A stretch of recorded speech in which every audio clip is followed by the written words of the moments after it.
দিনের সব গুরুত্বপূর্ণ খবর, সে খবর হতে পারে রাজনীতির, সে খবর হতে পারে খেলার, সে খবর হতে পারে দুর্ঘটনার, এই সব খবর নিয়ে 5টার 5 মিশালি। আমি অতনু আপনার সঙ্গে রয়েছি। এই 5টার 5 মিশালিতে আমরা সারা দিনের সব বড় খবরগুলো দেখাই, কিন্তু আজ 5টার 5 মিশালি ফ্রি স্কুল স্ট্রিট থেকে। তার কারণ আজ দিনের সবচেয়ে বড় খবর অন্য কোনো খবরকে ছুঁতেই পারছে না। একবার ভাবুন, শহর কলকাতার মধ্যে, এই শহর কলকাতার মধ্যে এমন কতগুলো হোটেল রয়েছে যে হোটেলগুলোর সব ফায়ার সেফটি সম্পর্কে আমরা জানি। সেই হোটেলে সব নিখুঁত, সেই হোটেলে কোনো বেআইনি কিছু নেই, সেই হোটেলে অগ্নি নির্বাপন ব্যবস্থা ঠিকঠাক আছে, ফায়ার এক্সিট ঠিক মতো আছে। আমরা কি জানি? জানার সময় এসেছে। আসুন আপনাদের দেখাই বিল্ডিংটা দেখলে বুঝতে পারবেন যে কেন বলছি জানা প্রয়োজন। এই সেই বিল্ডিং, যে বিল্ডিংয়ে নিচে ওপাশে খাওয়ার দোকান, ভালো, এপাশে একটা সুপার মার্কেট, ভালো, আর ওই যে রাস্তাটা, এই রাস্তাটা ঢুকে গেছে ভিতরে।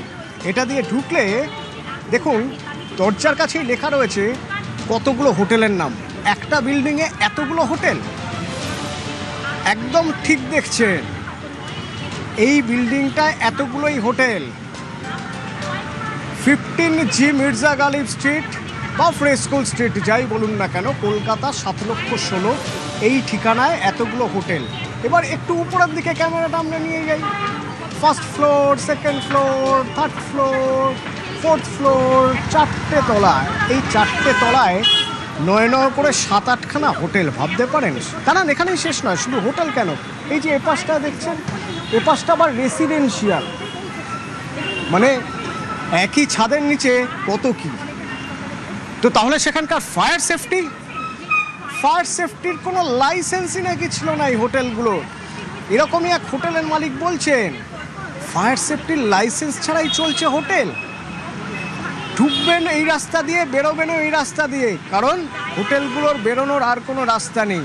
এই বিল্ডিংয়ের জন্য আরেকটা সিঁড়ি আছে, কিন্তু হোটেলের নেই। সুতরাং কিছু হলে আপনাকে এখান দিয়েই বেরোতে হবে।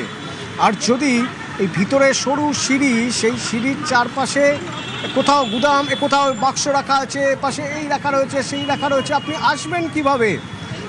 ভিতরে ফায়ার সেফটি অ্যালার্ম রয়েছে, কোনো হদিশ পাওয়া যাচ্ছে না কোনো কিছু।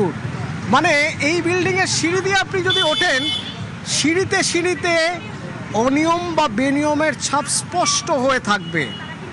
এই সেই বিল্ডিং, যে বিল্ডিংয়ে গতকাল রাতে শিখা ইন নামে একটি হোটেল, সেই হোটেলে আগুন ধরে যায়।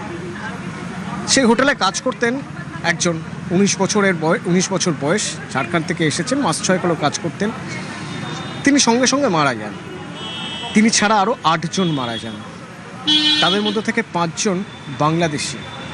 এই হোটেলগুলোয় বাংলাদেশ থেকে যারা আসতেন চিকিৎসার জন্য বা কোনো কাজে বা ব্যবসার কাজে, তারা এই হোটেলগুলোয় ওঠেন। 5 জন মারা গিয়েছেন, 6 জন অসুস্থ ছিলেন, পরে তাদের হাসপাতাল থেকে ছেড়ে দেওয়া হয়েছে। সব মিলিয়ে 9 জনের মৃত্যু, এবং তাদের মধ্যে একজন 3 বছরের এক শিশু, 3 বছরের একটা বাচ্চা। কি হয়েছিল রাতে? যখন এই বিল্ডিংয়ে আগুন ধরে যায়, দমকল আসে, এবং দমকলের কথায় বলতেই হবে, এই বিল্ডিংয়ের পাশের বিল্ডিংটা ছাড়িয়েই যে বিল্ডিংটা, সেটাই হলো ফায়ার ব্রিগেডের অফিস। কলকাতার একেবারে প্রাণকেন্দ্রে যে ফায়ার ব্রিগেডের অফিস দেখতে আমরা অভ্যস্ত, সেই বিল্ডিংটার ফায়ার ব্রিগেডের অফিসের পাশের বিল্ডিংটাই হলো এই বিল্ডিংটা যেখানে আগুন লেগে যায়। তো যথারীতি দমকল আসে, আগুন নেভায়, কিন্তু ঘুমের মধ্যে শ্বাসরোধ হয়ে মৃত্যু হয় 9 জনের। ঠিক উল্টো দিকে দাঁড়িয়ে যারা এই ঘটনা দেখলেন, তাদের সঙ্গে আমরা সকালে কথা বলেছিলাম। ভয়ঙ্কর ঘটনা, কি দেখলেন তারা, শুনুন। আমরা রুমে শুয়ে রয়েছি, দেখলাম যে হাউকাউ বেরিয়ে আসলে, দেখলাম যে উপরে আগুন লেগেছে। নিচের হোটেলে ছিলাম, 2nd ফ্লোরে লেগেছে। বেরিয়ে এসছি আমরা, ভালোই দেওয়া হয়েছিল, আনুমানিক 2টা। দমকল এসে কাজ করেছে? হ্যাঁ, সাথে সাথে। রাত 2:30 হবে, দরজা খুব জোরে ধাক্কাচ্ছিল, তো এত জোরে আমরা ভয় পেয়ে গেছিলাম। আমাদের যে হোটেল বয় ছিল সে বলতেছে ভাইয়া তাড়াতাড়ি বের হন, বিল্ডিং এ আগুন লাগছে। তো আমরা তাড়াহুড়া করে বাচ্চা নিয়ে আমরা নেমে পড়ছি। হোটেল বয়ের তৎপরতায় আমরা আসলে বেঁচে গেছি। যদি উনি এভাবে না করতো তাহলে হয়তো আমরাও এই মানে মৃত্যুর শিকার হতে পারতাম। হওয়ার জন্য বাইরে আসার পর অনেকটা শ্বাসকষ্ট হয়ে গেছে। সেকেন্ড ফ্লোরে আগুন লাগছে, তো ওই সেকেন্ড ফ্লোরে যারা ছিল তারা হয়তো রুমের থেকে বেরোতে পারে নাই। আর ফোর্থ ফ্লোরে যারা ওরা কিছু ছাদে উঠছে, দেখলাম যে ফায়ার ব্রিগেড আসছে, আয়সা মানে উদ্ধার করছে। 4 নম্বরে একজন ছিল, উনি মোবাইল দিয়ে বারবার বলতেছে হেল্প হেল্প। ফায়ার ব্রিগেড গিয়ে গ্লাস ভেঙে ওনাদের মা এবং ছেলেকে বের করে আনছে ফোর্থ ফ্লোরে। কোনো অ্যালার্ম বেজেছে, ফায়ার ফাইটিং সিস্টেম কিছু দেখেছে? না, এরকম কিছু চোখে পড়েনি। আমরা ঘুমাতে গেছি, তখন হইচই শব্দ শুনে আমরা রুম থেকে বের হই। রুম থেকে বের হওয়ার পর দেখি উপর থেকে লোক নামতেছে, অনেক ধোঁয়া হচ্ছে। ধোঁয়ার সাথে সাথে মানুষ চিৎকার চেঁচামেচি করতেছে। তখন আমরা বাইরে চলে আসি। কিছু কিছু লোক আহত অবস্থায় বের হয়েছে। আমরা তো নিচের রুমে ছিলাম, তার জন্য আমরা আতঙ্কিত হয়ে পড়েছি। গুরুতর অসুস্থ অবস্থা, মুমূর্ষু অবস্থায় বের করা হয়েছে। ম্যাক্সিমাম বাংলাদেশ ছিল। তাদের উপরের ফ্লোরে যারা ছিল তারাও বলেছে যে সবাই ম্যাক্সিমামই বাংলাদেশি ছিল, কিন্তু তারা যে ছিল এরা বের হতে পারেনি, এটাই শুধু তারা বলতেছে। দমকল সাথে সাথেই চলে আসছে। ছাদেও কিছু লোক উঠে গিয়েছিল, পরে ধীরে ধীরে দমকল বাহিনী লোকজন তাদেরকে নামিয়ে নিয়ে আসে। ঘটনা ঘটেছে, নিছক দুর্ঘটনা ভাবলে বোধহয় ভুল হবে না। এর পিছনে টাকা খাওয়ার ব্যাপার আছে। টাকা খেলে তবেই এই ধরনের কাজের পারমিশন দেওয়া যায়। লাইসেন্স নেই, তাহলেও কাজ চলছে, তাহলেও হোটেল চলছে, কেউ কিচ্ছু জানতো না। চোখের সামনে দেখা যাচ্ছে এইরকম অবস্থা, একটা রেসিডেন্সিয়াল বিল্ডিং, সেখানে হোটেল চলছে, কেউ কিচ্ছু জানতো না। সবাই সব জানতো। ঠিক ঠিক জায়গায় ঠিক ঠিক মতো টাকা দিয়ে ব্যবসা চলছে। কারা টাকা খেলো, কারা টাকা দিল, তদন্ত করতে হবে। এই 9 জনের মৃত্যুর পিছনে অনেক কিছু লুকিয়ে রয়েছে। তো তদন্ত কিভাবে হবে? তদন্ত হবে স্পেশাল ইনভেস্টিগেটিং টিম করে। কারা থাকবেন সেই টিমে? তদন্ত কিভাবে এগোচ্ছে? অভিজিৎ সরাসরি আমার সঙ্গে রয়েছে। অভিজিৎ,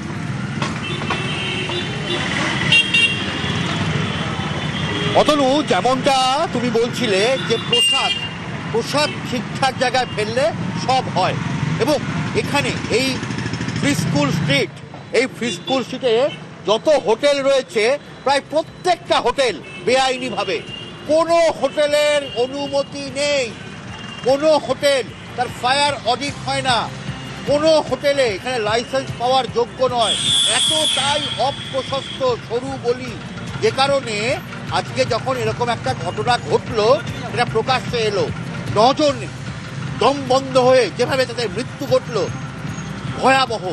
আর সেই কারণেই যে 5 সদস্যের special investigation team, deputy commissioner, গোয়েন্দা বিভাগের ডেপুটি কমিশনারের নেতৃত্বে 5 সদস্যের এই সিট গঠন করা হয়েছে। এই আগুনে দুটি এফআইআর করা হয়েছে।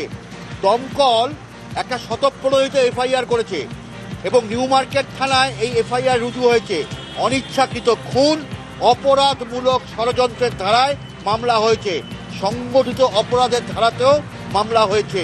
এবং বলা যেতে পারে যে সত্যিই তো যেভাবে এই হোটেলগুলো চলে, রুজি রুটির টানে, জীবিকার জন্য মানুষ পেটের টানে এখানে কাজ করেন। এখানে যারা থাকেন তারাও পেটের টানে, কিন্তু কেন মালিক পক্ষ তারা যেভাবে এইভাবে অনৈতিকভাবে বেআইনিভাবে কাজ করছেন? অপ্রশস্ত সিঁড়ি নেই, বেরোনোর দরজা নেই, আগুন লাগলে যে একটা অগ্নি নির্বাপন ব্যবস্থা, কোনো কিছু নেই, ফায়ার সেফটি সমস্ত কিছু ফেল। শুধুমাত্র ব্যবসা চলছে, মুনাফা চলছে, লাভের পাহাড়, এবং তার জন্যই এইভাবে বুড়ো আঙুল দেখিয়ে, প্রশাসনকে বুড়ো আঙুল দেখিয়ে এক প্রকার এইভাবে ব্যবসা চলছে, যার বলি হলো এখানে বেনিয়মটাই বোধহয় নিয়ম হয়ে গেছে। বেনিয়মটাই নিয়ম, কোনো নিয়ম মানার বালাই নেই, কোনো নিয়মের ধার ধারার ব্যাপার নেই, সেটাই বোধহয় আসল নিয়ম হয়ে গেছে। আর সেই নিয়মের বলি হতে হলো এই 9 জনকে।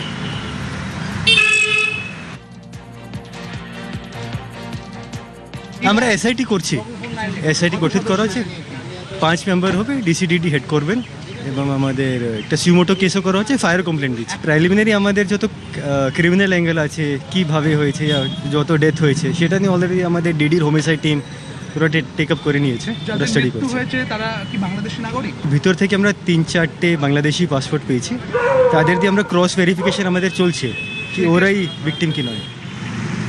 এই ধরনের ঘটনা ঘটলেই তখন একটা তদন্ত কমিটি তৈরি হয়েছে, যে তদন্ত কমিটি তদন্ত করে খতিয়ে দেখে দোষ কার, শাস্তি দেওয়া হবে।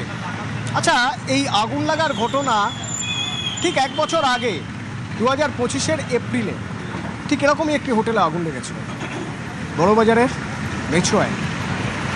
সেই হোটেলে আগুন লেগে 14 জনের মৃত্যু হয়েছে, তার মধ্যেও শিশু ছিল। তারপরে 5 সদস্যের একটা তদন্ত কমিটি তৈরি করা হয়েছিল। কারা ছিলেন এই তদন্ত কমিটিতে? ছিলেন প্রাক্তন মেয়র ফিরহাদ হাকিম, মানে তৎকালীন মেয়র, ছিলেন তৎকালীন দমকল মন্ত্রী সুজিত বসু, ছিলেন মন্ত্রী অরূপ বিশ্বাস। 15 জন সদস্যের একটা তদন্ত কমিটি তৈরি করা হয়েছিল। 15 জন। কি হলো? এই কমিটির রিপোর্ট কি বলছে? কমিটির কোনো রিপোর্ট কি আদৌ বেরিয়েছিল? বেরোনোর পর সেই অনুযায়ী কি ব্যবস্থা নেওয়া হয়েছিল? শাস্তি হয়েছিল কারো? এইসব প্রশ্নের মাঝখানেই আবার একটা হোটেল, এবার ফ্রি স্কুল স্ট্রিটের হোটেল, সেখানে আগুন। তদন্ত কমিটিতে লাভ হয়েছিল আদৌ কোনো? এ প্রশ্ন তো উঠবেই।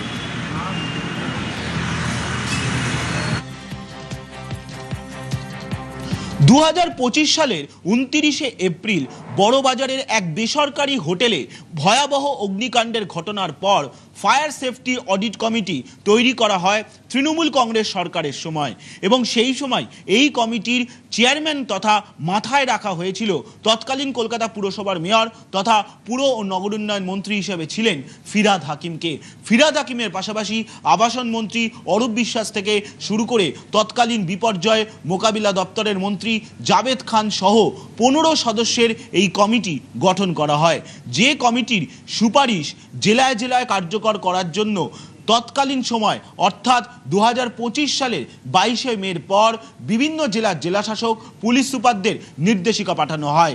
8 দফা সুপারিশ কার্যকর করতে বলা হয়েছিল, যার মধ্যে ছিল ফায়ার সেফটি অডিট, অর্থাৎ দমকলের লাইসেন্স রিনিউ করার ক্ষেত্রে কড়াকড়ি নিয়ম আনার কথা বলা হয়েছিল। শুধু তাই নয়, বিল্ডিং প্ল্যানের ক্ষেত্রেও কড়াকড়ি নিয়ম আনার কথা বলা হয়েছিল। এছাড়াও যখনই দমকলের লাইসেন্স রিনিউ করা হবে সেই সময় এই সব নিয়ম মানা হচ্ছে নাকি 8 দফা সুপারিশ তা নিয়েও কড়াকড়ি করার কথা বলা হয়েছিল, কিন্তু তার বাস্তবে কতটা কার্যকর হয়েছে তা নিয়ে অবশ্য প্রশ্ন থেকেই যাচ্ছে। ক্যামেরায় সুমন বোসের সঙ্গে সোমরাজ বন্দ্যোপাধ্যায়, নিউজ 18 বাংলা, কলকাতা। এই ফ্রি স্কুল স্ট্রিটেই বেআইনি হোটেলের ছড়াছড়ি কিভাবে হলো? যখন মন্ত্রী অগ্নিমিত্রা পল এলেন, তখন মন্ত্রী অগ্নিমিত্রা পল এসে সরাসরি দুষলেন আগের সরকারকে।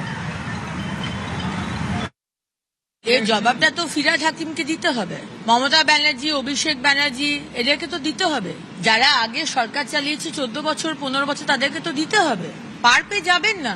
9টা মানুষ যে মরলো, সে এখানকার হোক কি বাংলাদেশের হোক কি অন্য দেশের হোক, আপনি কেন ট্রেড লাইসেন্স দিয়েছেন? আপনি কেন ফায়ার লাইসেন্স দিয়েছেন? কেন আপনারা কোনো স্টেপ নেননি? সিইসি কেও তার জবাব দিতে হবে। আমাদের সরকারে কোনো ছাড় নেই। এইরকম একটা পরিস্থিতি দেখা যাচ্ছে, ছোট ছোট জানালা, তার ফায়ার সিস্টেম রয়েছে কিনা প্রশ্ন। ভাবুন আগের সরকার কিভাবে কাজ করেছে, ভাবুন নতুন সরকার আমলে এগুলো হবে না।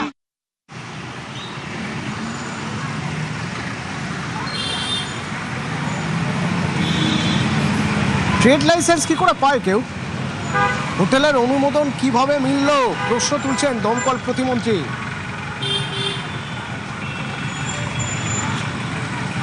এই রকম একটা বিল্ডিংয়ে 4টা 5টা করে হোটেল, এবং প্রত্যেকটা হোটেলে কোনো ঘরের জানালা নেই, খুপড়ি খুপড়ি করে একটা মাত্র জানালা ছিল বলে 2 জন ভদ্রলোক ভদ্রমহিলাকে উদ্ধার করা সম্ভব হয়েছে। আমাদের কর্মীরা ল্যাডার দিয়ে নিয়ে গিয়ে উদ্ধার করে নিয়ে এসছেন। কিন্তু আজকে যদি জানালা থাকতো, সঠিক ব্যবস্থা থাকতো, তাহলে ওনাদেরকে বাকিদেরও বাঁচানো সম্ভব হতো। কেএমসি পূর্বতন সরকার, তাদের অভিশাপ আমাদের বহন করতে হচ্ছে। তারা কি করে এই ওখানে বা ট্রেড লাইসেন্স দিয়েছেন, হোটেল করার পারমিশন দিয়েছেন, এটার বিরুদ্ধে তদন্ত হবে এবং প্রত্যেকের বিরুদ্ধে কড়া ব্যবস্থা হবে। পূর্ণাঙ্গ তদন্তের জন্য কমিটি দরকার, কমিটি গঠন হবে। প্রত্যেকটা জায়গায় আমরা অডিট করব এবং আমরা কড়া ব্যবস্থা নেব। কংগ্রেস নেতা অধীর রঞ্জন চৌধুরী বলছেন কলকাতা জুড়েই যৌতুকগৃহ তৈরি হয়ে গিয়েছে। গোটা কলকাতাতে এরকম কত শত যৌতুকগৃহ তৈরি হয়ে বসে আছে আগুন লাগার অপেক্ষায় তাই আমাদের দেখতে হবে গোটা কলকাতা শহর জুড়ে একটা ব্যবস্থা করা, একটা সার্ভে করা হোক যে কোন কোন এলাকায় কোন কোন বাড়ি আজ বিপজ্জনক অবস্থা দাঁড়িয়ে আছে আগুন লাগার ক্ষেত্রে। কলকাতার কি প্রত্যেকটা গলিতে আমাদের ফায়ার ব্রিগেড বা আগুন নেমার কোনো ব্যবস্থার আছে? সেটা করতে গেলে কী কী করতে হবে? আগুন লাগতেই পারে, অ্যাক্সিডেন্ট ইজ অ্যাক্সিডেন্ট, কিন্তু আমি সেখান থেকে রক্ষা পাওয়ার জন্য কী ব্যবস্থা আমার প্রতিরোধমূলক ব্যবস্থা কী আছে? কলকাতায় একের পর এক ঘটনা ঘটছে, কিন্তু প্রতিরোধমূলক ব্যবস্থা গড়ে উঠছে। আগের জমানার কথা বলছেন সবাই। কিছুদিন আগে পর্যন্ত পুরমন্ত্রী ছিলেন ফিরহাদ হাকিম, ছিলেন কলকাতার মেয়র। তিনি কি বলছেন? দোষ দেওয়া, দোষ করা, আমি দিল্লির সরকারকে দোষ দেবো, বিজেপি আমাকে দোষ দেবে, এই দোষ দেওয়া নিয়ে আবার এক বছর বাদে আবার আমরা বিজেপির বিরুদ্ধে বলবো, এটাতে সমস্যার সমাধান হবে না। এটা হচ্ছে পলিটিক্স। যখন আমৃতে অতগুলো মানুষ মারা গেল, আমরা কারোর উপর দায় ফায়ে চাপাইনি। তার আগে স্টিফেন কোর্টে আমরা যখন অপোজিশনে ছিলাম অতগুলো লোক মারা গেল। এটা একটা অল ইন্ডিয়া বেসি একটা এসওবি থাকা উচিত। আর ট্রেড লাইসেন্স এখন অনলাইনে, যে কেউ ট্রেড লাইসেন্স পেতে পারে। ট্রেড লাইসেন্স পাওয়া মানেই যে তার ইলিগাল করার অধিকার এসে গেল তা নয় কিন্তু। সুতরাং এই দোষ চাপানো নিয়ে মানুষের জীবন বাঁচানো যাবে না। জীবন বাঁচাতে গেলে এই সরকারি একটা এসওপি তৈরি করুক, যেটার বেসিসে যাতে এরকম ঘটনা না ঘটে দেখার। একই ছাদের নিচে সেখানে খাওয়ার দোকান আছে, হোটেল আছে, রেসিডেন্সিয়াল আছে। এই খাওয়ার দোকানের দিকে দেখতে গিয়ে হঠাৎ দেখলাম এদের একটা ক্যাচ লাইন আছে এখানে, meals and memories are made here. কি অদ্ভুত না? এই হোটেলে যারা ছিলেন তাদের মেমোরি, তাদের স্মৃতিতে সারা জীবন, যারা বেঁচে আছেন তাদের স্মৃতিতে সারা জীবন থেকে যাবে এই হোটেলের কথা। আর যারা বেঁচে নেই তারা ভাবতেও পারেননি তারা হোটেলে এসেছেন, হোটেলে চেক ইন করেছেন, হোটেলের সব কিছু ঠিকঠাক তারা জানেন, তারা রিভিউ দেখেছেন হয়তো কোথাও না কোথাও, সেই সব দেখার পরে তারা এসেছেন। ঘুমের ঘোরে চলে যেতে হবে তারা ভাবেননি।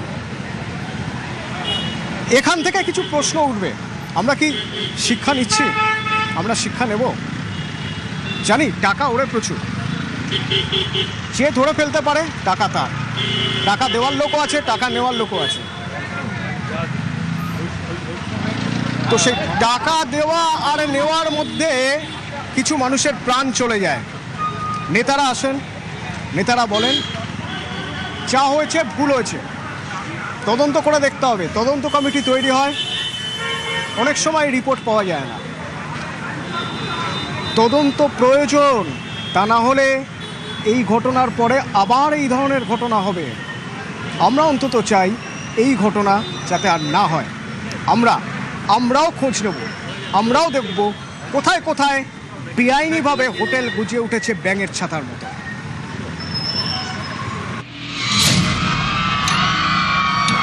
গেটের সামনে ছিল ফ্রিজ রাখা, বলে ওখানে আগুন লেগেছে। ও বাইরে বেরোতে পারেনি, ভিতরে ঢুকে আছে, ভিতরেগুলো সব মারা গেছে। ফায়ার সেফটি কিছু ছিলই না ওর কাছে, ওখানে না সাইন ছিল না আর কিছু ছিল ওর কাছে। সব ইলিগাল করেছে, আগে কমপ্লেনও করা হয়েছিল, প্রচুর ইলিগাল করেছে। 3 তলা 4 তলা বিল্ডিং এর মধ্যে 10টা গেস্ট হাউস, এক একটা গেস্ট হাউসের আবার 8টা 10টা করে রুম।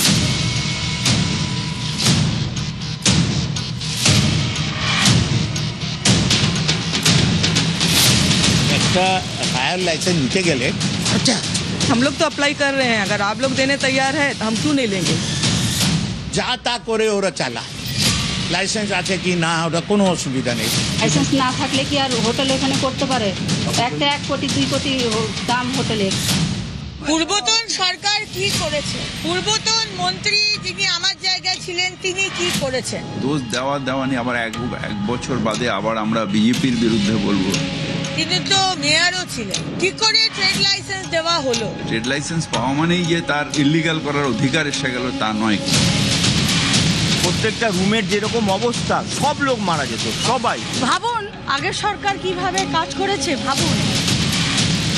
আমরা এসআইটি করছি, 5 মেম্বার হবে, ডিসিডিডি হেড করবেন। ভিতর থেকে আমরা 3-4টে বাংলাদেশি পাসপোর্ট পেয়েছি। 8 জনের আইডেন্টিফিকেশন এখনো তারা করতে পারেনি। তারা ধারণা করছে যে 8 জনই বাংলাদেশ।